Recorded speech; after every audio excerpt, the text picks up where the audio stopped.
Hello there and welcome back to another video. So first of all, I want to let you know that I'm coming back to normal schedule, which is usually every 2 weeks on Fridays. I've been missing because I went on vacation on August, and then when I got back I immediately moved. It was a bit of a messy 2 months, and especially the last month with the moving and everything, it was really stressful. Another thing is that I have a studio on my new apartment.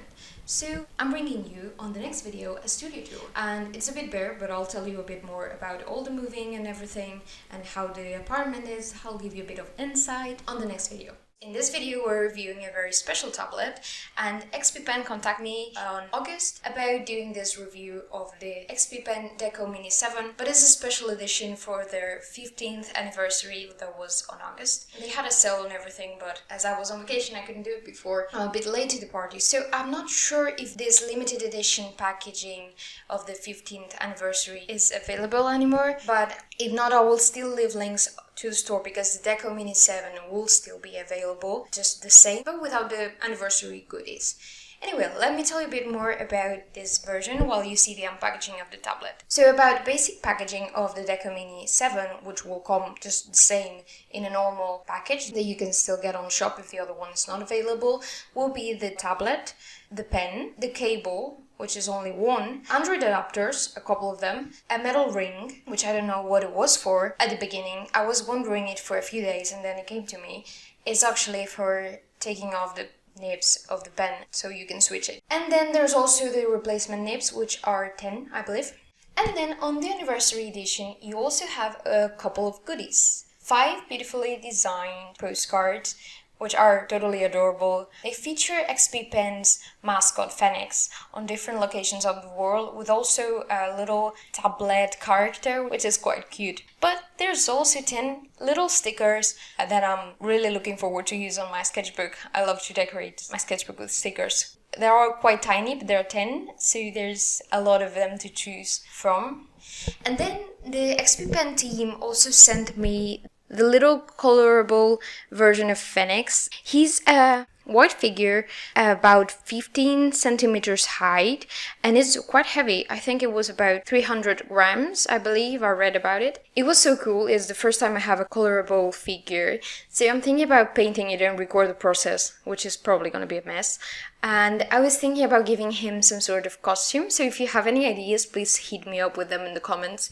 I'm thinking maybe Halloween-esque, now that the time is coming, so I might upload that in October if I come up with something special or you give me a really good idea that I love. So yeah, leave me that in the comments if you can think of something. Quickly about the figure, it's really heavy and sturdy. I wasn't really expecting it when I first saw it, and I think I will probably use it to decorate my new studio with it. Now a bit more of actual technical info about the tablet.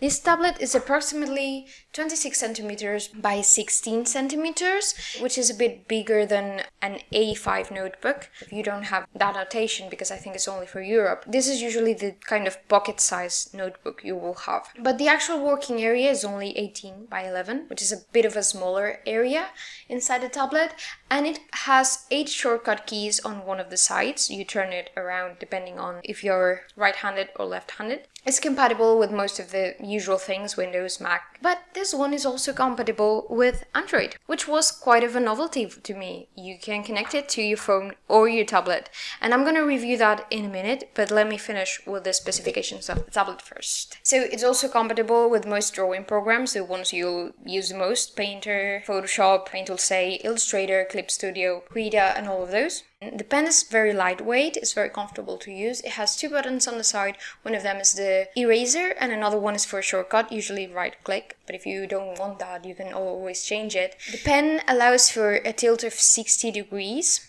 and has 8,192 levels of pressure sensitivity. You will see at the beginning that I'm quickly setting up the tablet. I'm setting up the shortcuts and the pen pressure sensitivity, and then I also set up the side buttons to the shortcuts I use most. So about Android. When I first was going to try the Android connection, I was really excited about it. And I went ahead and connected it, and at first I was very impressed with how easy it was and everything. But then I run into a lot of problems, and let me tell you a bit more about in a quick list of pros and cons. So the pros was that it was really easy and intuitive to set up with Android. You just had to plug it in, put the tablet on vertical, and then lock your screen so it doesn't turn around. And that's it. And then it works perfectly. The pen detection and pressure sensitivity worked perfectly too. And then it was really comfortable to use size-wise. It was really comfortable. It's manageable because it has a small size, the tablet.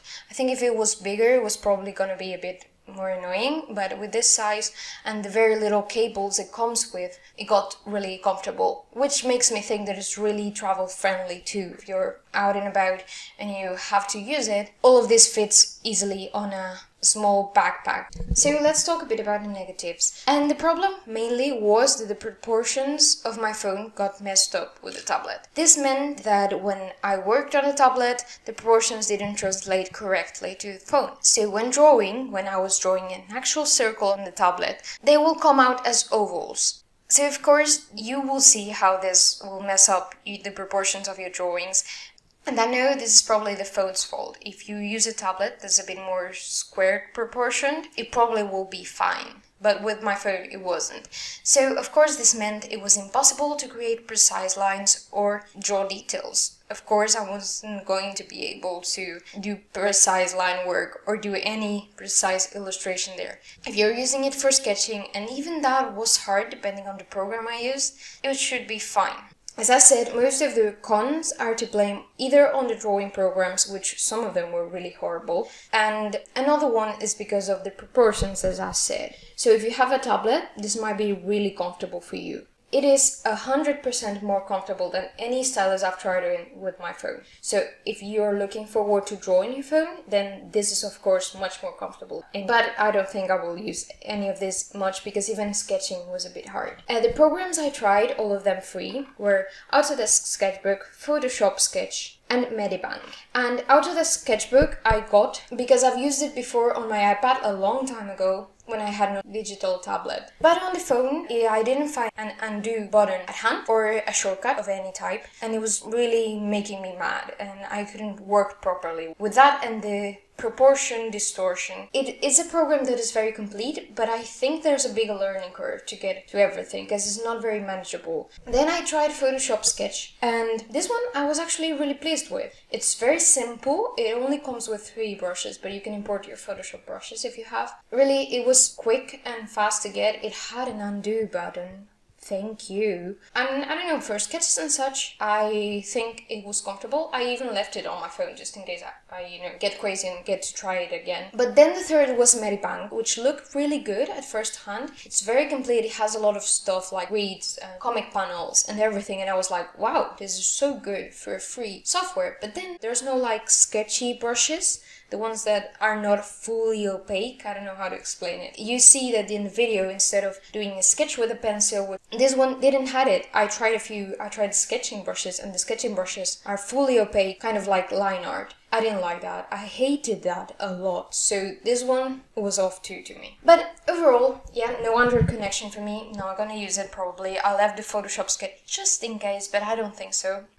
After trying the tablet for a bit, I actually did 2 drawings, one of my laptop, first trying it out, and then I did one on my desktop computer, which is the one I'm recording. The desktop doodle was a bit faster and such because I already had tried the tablet. I just wanted to record something to accompany the video with.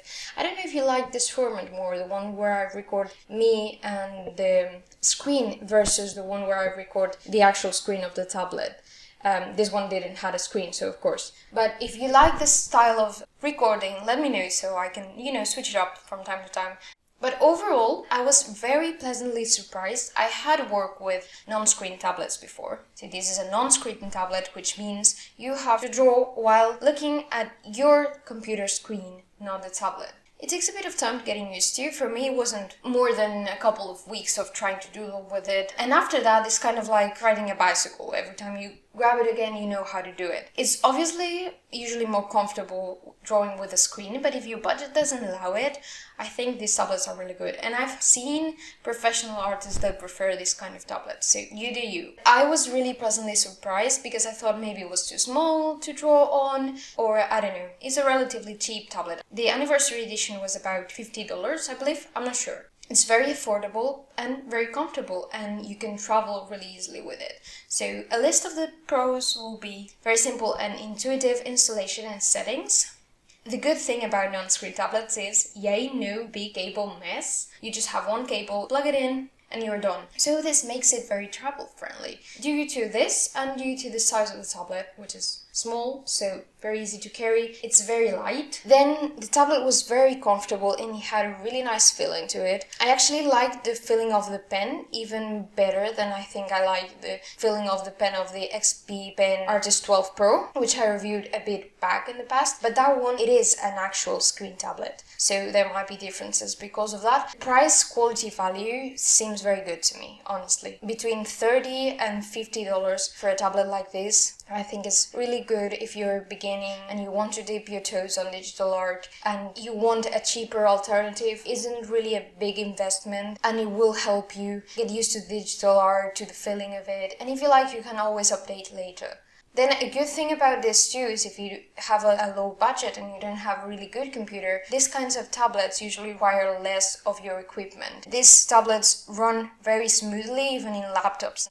And so far I haven't noticed any lag or any sort of distortion on the computer either. And maybe it's probably because of the same, I'm just saying, it doesn't need very fancy equipment. Some negatives I will note, but this will depend on you honestly, is that it might be too small for you. For example, in my case, when I worked on my desktop computer, which has a bigger screen, I did notice that it was a bit small because the proportions, really change. Get used to it, you won't notice really. But for example, for a laptop, this size is really comfortable. This just depends on you and how you work, so.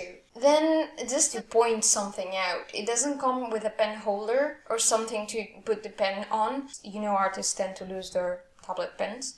Then again, this tablet is catered towards beginners, so it's not a full pro tablet, and you can't really expect that for the price.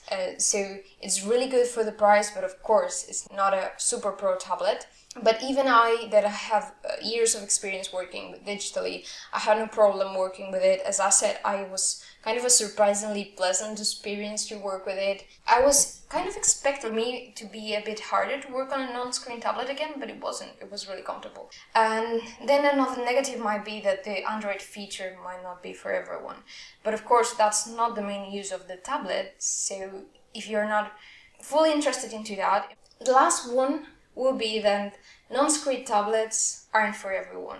I've heard of a lot of people that physically can't get used to drawing on a tablet without looking at it, like looking at the screen while drawing. So this is up to you. If you have tried it already and know you can't, then of course this tablet might not be for you. Again, I have reviews of the Artist 12 Pro by XP Pen 2. Of course, there's alternatives with screens for you that are really cheap too, so just take a look at one of those instead. And that was all for today. I tried to be really honest, but again, I've only tried it for a couple of weeks in a couple of drawings. So that was all for today's video. As I said, I have screen tablets and I like this tablet, but I probably will keep it for traveling uses and such if I feel like taking a quick trip and I don't want to take the big cable mess and a screen tablet with me. I will leave links to everything, the tablets and the stores they have. XP Pen has different stores for different countries. I will leave that all in the description below. I will also leave the link to the Artist 12 Pro review I have. And I will also post a review of this in my blog that I think will be up next week. So a couple of days after this actually goes up. And I will leave that below too for you to check out if you'd rather see all of this in writing or save it for later. Please give it a like if you enjoyed it and you find it useful, and subscribe to the channel if you want to see my studio tour on the next video and you want to keep hearing from me. So thank you so much for watching. Bye!